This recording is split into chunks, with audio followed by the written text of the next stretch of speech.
পদ্মপুর রাধারমণ আশ্রম road সংলগ্ন এলাকায় অবস্থিত উত্তর ত্রিপুরা জেলার উল্লেখযোগ্য সাংস্কৃতিক প্রতিষ্ঠান তমালিনীর ছায়ার প্রেক্ষাগৃহে পদ্মপুর দ্বাদশমান বিদ্যালয়ের এনএসএস ইউনিটের উদ্যোগে 7 দিনের একটি স্পেশাল এনএসএস ক্যাম্পের আয়োজন করা হয়, যেখানে এই অনুষ্ঠানের উদ্বোধন করেন পদ্মপুর দ্বাদশমান বিদ্যালয়ের প্রাক্তন প্রধান শিক্ষক অজিত কুমার দাস। এছাড়াও এই অনুষ্ঠানে উপস্থিত ছিলেন শিক্ষক অভিজিৎ নাথ, পদ্মপুর উচ্চতর বিদ্যালয়ের NSS program officer Shukla Nath, Padmapur স্কুলের পিআই অমিতা নাথ, পদ্মপুর স্কুলের শিক্ষিকা গৌরী দাস সহ অন্যান্যরা। এই অনুষ্ঠানে পদ্মপুর স্কুলের এনএসএস ইউনিটের ছাত্রছাত্রীরা অংশগ্রহণ করে।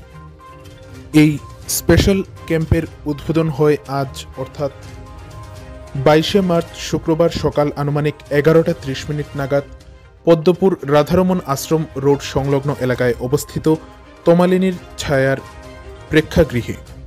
আমাদের দেশে তখন কিন্তু মহাত্মা গান্ধীর নামটা চলে আসে। ওনার আদর্শের কথা, ওনার ফিলোসফি, ওনার এডুকেশন, ওনার সোশ্যাল অ্যাক্টিভিটিস এবং ওনার পলিটিক্যাল লাইফটাও কিন্তু সেটার মধ্যে চলে আসে। এখন চলে আসি আমাদের রাজ্যে, আমাদের এই ছোট্ট সুন্দর রাজ্য ত্রিপুরা রাজ্য। এই রাজ্যের মধ্যে এনএসএস তো চালু হয় 1976-এ। 1976 সালে আমাদের ত্রিপুরা সরকারের অধীন ইয়ুথ অ্যাফেয়ার্স এন্ড স্পোর্টস ডিপার্টমেন্টের অধীনে আমাদের ত্রিপুরা রাজ্যের প্রথমে মাত্র 6টা কলেজ ইউনিভার্সিটিতে কিন্তু সেটা শুরু হয়। কতজন ছাত্রছাত্রীদেরকে নিয়ে, কতজন এনএসএস ভলেন্টিয়ারদেরকে নিয়ে? মাত্র 600 জন এনএসএস ভলেন্টিয়ারদেরকে নিয়ে কিন্তু তার যাত্রা শুরু হয়। আজকের দিনে দাঁড়িয়ে আমরা দেখব আমাদের ত্রিপুরা রাজ্যে যতগুলো কলেজ ইউনিভার্সিটি আছে, যতগুলো হায়ার সেকেন্ডারি স্কুল আছে, প্রায় প্রত্যেকটা শিক্ষাঙ্গনে, শিক্ষা প্রতিষ্ঠানে কিন্তু এনএসএস ইউনিটটা রয়েছে। ঠিক আছে? তো এনএসএস ইউনিটের এত ইম্পর্টেন্সটা কেন, এত গুরুত্ব দেওয়া হচ্ছে কেন?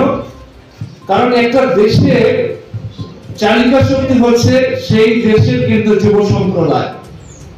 তো যুব সম্প্রদায়ের মধ্যে যদি তাদেরকে মানব সেবা, তার মানে হচ্ছে কি তুমি বিভিন্ন উন্নয়নমূলক কল্যাণজনক কর্মকাণ্ডে নিজেকে নিয়োজিত রেখে তুমি যেমন তোমার জীবনটাকে তুমি বিকশিত করতে পারবে, তেমনি সমাজটাকেও কিন্তু, সমাজের মানুষের জন্য তুমি কিন্তু কিছু করে যেতে পারবে।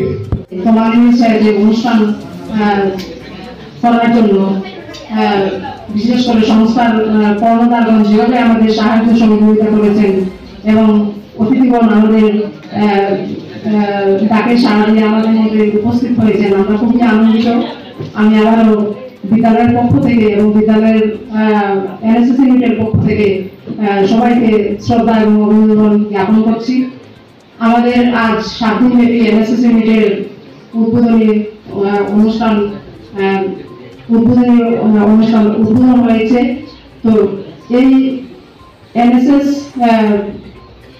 এর এই বিশেষ ক্যাম্প যেটা 7 দিনব্যাপী অনুষ্ঠিত হয়, তো সেই অনুষ্ঠান আজ শুরু হলো। আমরা বিগত কিছুদিন আগে গত বছরের যে স্পেশাল ক্যাম্প সেটাও সংগঠিত করেছিলাম বিদ্যালয়ের মধ্যেই। তো এবার আমরা একটু স্কুলের বাইরে এসে নতুন আঙ্গিকে অনুষ্ঠান শুরু করতে পেরেছি। তো বিদ্যালয়ের এখন নিয়মিত ক্লাস হচ্ছে না, বিভিন্ন কারণে পরীক্ষা শেষ হয়েছে এবং গতকাল যারা প্রিপারেশনের আমাদের ভলান্টিয়ার্সরা উপস্থিত ছিল তাদেরকে আজকে এভাবে দেখতে পাচ্ছি না। আশা করি আগামী দিনগুলিতে আমাদের ভলান্টিয়ার্সরা আরো বেশি করে উপস্থিত থাকবে, এটা আমি আশা রাখছি।